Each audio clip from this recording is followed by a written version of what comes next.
Just wanted to say real quick, isn't that beautiful? That is beautiful. When I have a background and everything on this 5x7 card, and then come in with my rabbit and, do some stamping, I can use whatever color I want.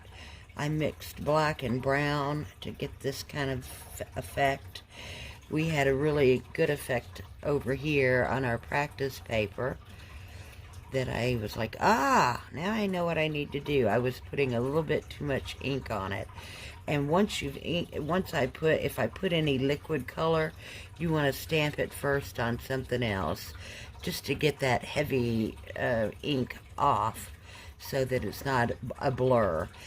So once you do that, then you can come over to the paper you're working on and stamp again, and you're going to get this. And if the ear doesn't all the way come up, take your paintbrush and a little bit of that has a little alcohol on it. You can grab a little ink that's still on here and just come and fix the ear, Or if the little foot didn't come, there's ways of fixing it so it looks perfect. But that's a pretty good, darn interesting stamp, I think, and homemade. I guess I should face it your way, right? There you go. And it was made by this cute little stamp that was made out of hot glue from the hot glue gun. And I made it, and then we glued it on a piece of wood to make it stampable. So there you go. A little tip on how to make your own stamp, and then how to use it for, enhancing your projects. Thank you for joining. I couldn't find the words. Thank you for joining me through this, and I hope you give it a try. I'm going to make a painting and then come with, the background and all that pretty, and do some stamping.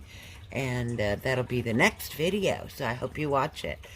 If you're new, please give a little hug to the subscribe button and the little bell notification if you choose. And because I upload something interesting, and I make up quite a bit of stuff so that it's a that I'm not out there buying stencils constantly. You know what I mean? So this was my idea. I don't know if anybody else does it, but make your own stamp. It really wasn't hard. Just your silicone mat, shape of a bunny, and it dries, peels right off. Stick it on a piece of wood or whatever you choose. I liked the wood because it gave me a good holder of the stamp, because you want to move it around, make sure it hits the ears, as you're holding it. So there you go, stamping. I hope I taught you something, and I hope you use it. And again, thank you for joining me. Bye for now.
to